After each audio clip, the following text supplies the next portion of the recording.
Buat kalian orang Indonesia, terutama orang-orang suku Jawa, Betawi, ataupun orang-orang yang tinggal di daerah Kalimantan, pasti udah tahu dan familiar tentang sebuah ilmu yang sangat ajaib. Sebuah ilmu yang jarang orang pakai dan hanya dipakai untuk kepentingan pribadi. Sebuah ilmu yang dinamakan dengan sebutan ilmu kanuragan. Apabila kalian sering melihat di TV tentang seseorang yang memiliki tubuh yang tidak bisa dilukai, atau bisa disebut dengan seseorang yang mempunyai ilmu kebal, atau seseorang yang bisa menjatuhkan lawan beberapa orang tanpa harus menyentuhnya, itu semua adalah contoh dari ilmu kanuragan tersebut. Sebenarnya banyak orang yang pro dan kontra tentang penggunaan ilmu kanuragan ini. Ada orang yang membolehkan menggunakan ilmu kanuragan agar digunakan untuk menolong orang, namun ada juga yang melarang menggunakan ilmu kanuragan karena masih berkaitan dengan hal-hal mistis. Berikut ini adalah ajian-ajian ilmu sakti kanuragan dari Jawa yang akan menjadikan pemiliknya sebagai jawara.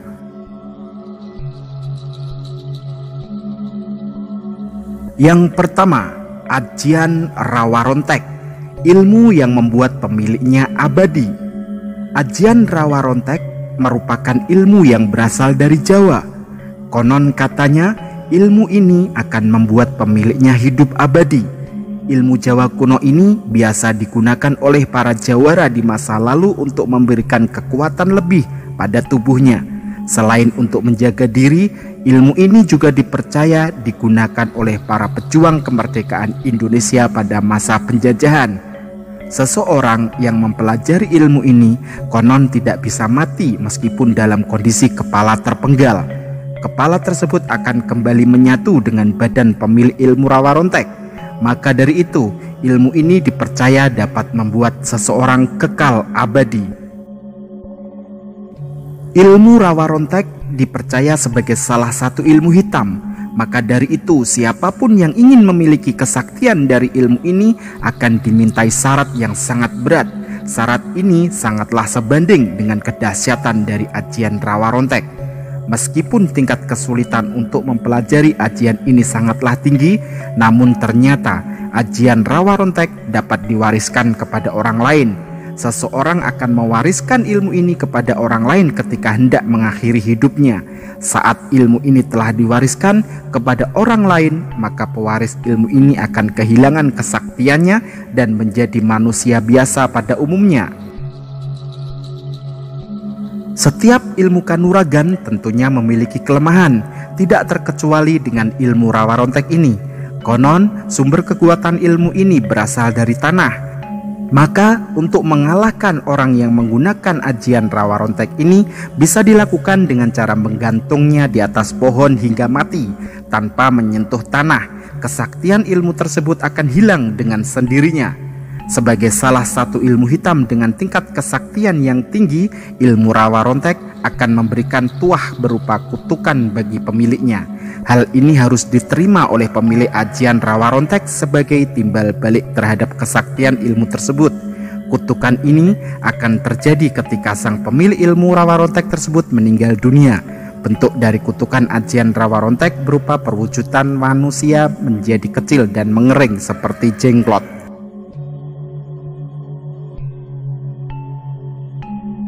Berikutnya adalah ilmu gelap ngampar. Ajian ilmu gelap ngampar ini digunakan untuk menjadi pompa bagi kekuatan yang bersumber dari dalam roh spiritual yang kemudian akan meledakkan satu kekuatan dahsyat pada tubuh jasmani. Apabila seseorang berhasil melakukan amalan aji gelap ngampar ini, maka ketika dalam peperangan atau pertempuran, maka akan terlihat satu sinar cahaya pelindung yang akan menjadi perisai yang tidak akan dapat ditembus oleh kekuatan manusiawi dari dunia biasa. Meski sengaja yang menyerang itu berupa pedang, bambu, peluru, bahkan bom sekalipun. Tidak hanya itu saja, sinar yang membentengi tersebut juga dapat dilemparkan kepada sasaran. Dan jika hal itu dilakukan, maka dampaknya akan menyerupai satu ledakan dahsyat. Semakin fokus dan kuat roh spiritual kita, semakin besar dampak kerusakan yang dihasilkan. Akan tetapi, kelemahannya ketika melakukan lemparan sinar tersebut, maka tubuh kita akan tidak terlindungi sampai beberapa saat. Akan tetapi, untuk sedikit memperjelas mengenai hal tersebut berdasarkan logika, secara garis besar bisa digambarkan bahwa yang berada dalam peperangan tersebut bukanlah diri kita, tubuh atau jasmani kita, akan tetapi roh dari dimensi spiritual yang menyeruak keluar. Karena dari dimensi roh, maka mustahil bisa terkena efek serangan dari dimensi dunia nyata. Adapun keistimewaan dari ajian ini adalah jika disalurkan lewat suara, maka yang mendengar bentakannya akan langsung tuli. Dan bila ajian ini dibaca di tengah-tengah ruhnya peperangan, siapapun yang mendengar teriakan dari si pemilik ajian ini akan langsung bersimpuh menyerah atau melarikan diri. Sedangkan bila ajian ini disalurkan lewat telapak tangan, tubuh yang terkena pukulannya akan terasa panas seperti tersambar petir. Berikutnya adalah ilmu lembu sekilan. Ajian ilmu lembu sekilan merupakan ilmu kejawen tingkat tinggi yang paling tersohor di Nusantara. Dulu, para jawara dan pendekar di tanah Jawa khususnya diyakini memiliki kemampuan tak tertandingi karena ajian ilmu lembu sekilan. Ajian ini merupakan tameng nomor satu untuk menjaga keselamatan diri dari musuh. Satu dari sekian jurus yang memungkinkan pemiliknya tak bisa tersentuh senjata apapun. Hebatnya lagi, tubuh seseorang yang menguasai ilmu lembu sekilan tidak bisa merasakan sakit alias kebal.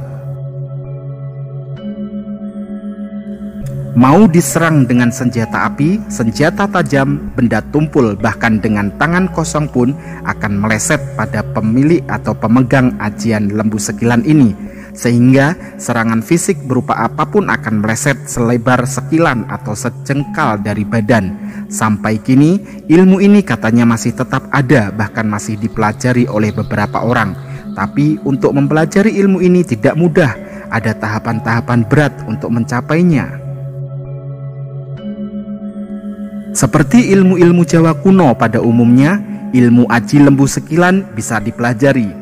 Namun ada beberapa ritual yang sangat tidak mudah yang harus ditempuh karena tingginya tingkat ilmu lembu sekilan ini. Salah satu di antaranya adalah tirakat atau melakukan pertapaan dengan mengekang hawa nafsu dan menghindari berbagai makanan.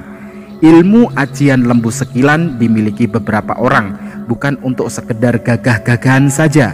Ajian tenar ini banyak digunakan prajurit dan tentara perebut kemerdekaan untuk melakukan pertahanan diri. Menurut cerita, rahasia pejuang Indonesia saat melawan agresi militer satu Belanda adalah ilmu ajian lembu sekilan ini. Karenanya, meski hanya berbekal tangan kosong dan bambu runcing, diyakini ajian ilmu lembu sekilan yang membuat tentara Indonesia tak terkalahkan. Hal ini juga terjadi pada pertempuran 10 November di Surabaya. Tokoh yang terkenal sebagai pemilik aji lembu sekilan adalah Joko Tingkir, seorang tentara kerajaan Demak yang akhirnya mendirikan kerajaan Pajang dengan bergelar Sultan Hadiwijaya ini. Konon selalu lolos dari senjata apapun yang menyentuh kulitnya, karena ia terkenal sebagai prajurit kebal yang amat ditakuti pada masanya. Berikutnya adalah ilmu waringin sungsang. Ilmu ajian waringin sungsang ini merupakan salah satu puncak ilmu kejadukan atau kanoman atau kanuragan yang dimiliki oleh para pendekar digdaya masa lalu. Ajian waringin sungsang memiliki efek yang sangat mematikan. Siapa yang diserang ajian ini akan terserap energi kesaktiannya dan mengalami lumpuh hingga akhirnya roboh tidak berdaya. Dan dengan memiliki ajian ini muncul energi pertahanan kekuatan tubuh yang sangat hebat. Maka para pendekar yang memiliki ajian waringin sungsang ini bisa dipastikan akan disegani kawan sesama pendekar maupun musuh.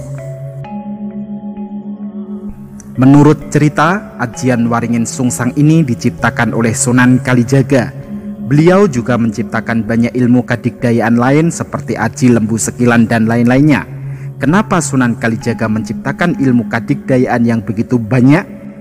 Salah satu alasan logisnya yaitu pada masa itu banyak kejahatan dari golongan pendekar yang beraliran ilmu hitam dan banyaknya ahli sihir yang mempraktekkan ilmu-ilmu sihir yang menggunakan kekuatan buruk. Mereka berkuasa dan ditakuti oleh masyarakat awam. Untuk menaklukkan kalangan pendekar berilmu hitam dan meyakinkan kepada masyarakat umum bahwa sumber kekuatan ilmu kanuragan tetap dari Tuhan Yang Maha Kuasa. Ini terlihat dari rapal-rapal ilmu kadigdayaan ciptaan Sunan Kalijaga selalu bernuansa religius dan menyertakan nama Tuhan. Ajian Waringin Sungsang memiliki filsafah yang mendalam. Waringin Sungsang berarti pohon beringin yang terbalik, di mana akarnya berada di atas, seperti pohon kalpataru.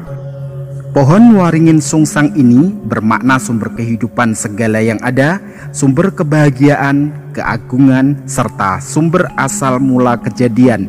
Maka pohon ini juga disebut pohon Purwaning Dumadi atau pohon Sangkanparan.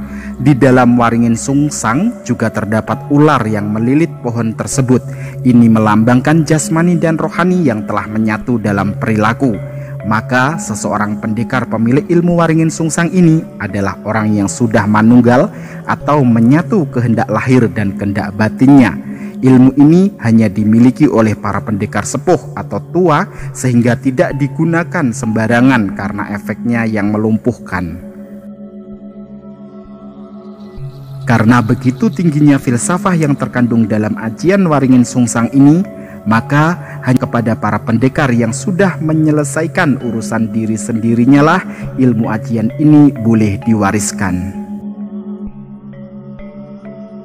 Itulah beberapa ilmu kanuragan yang sangat ampuh bahkan ditakuti dunia.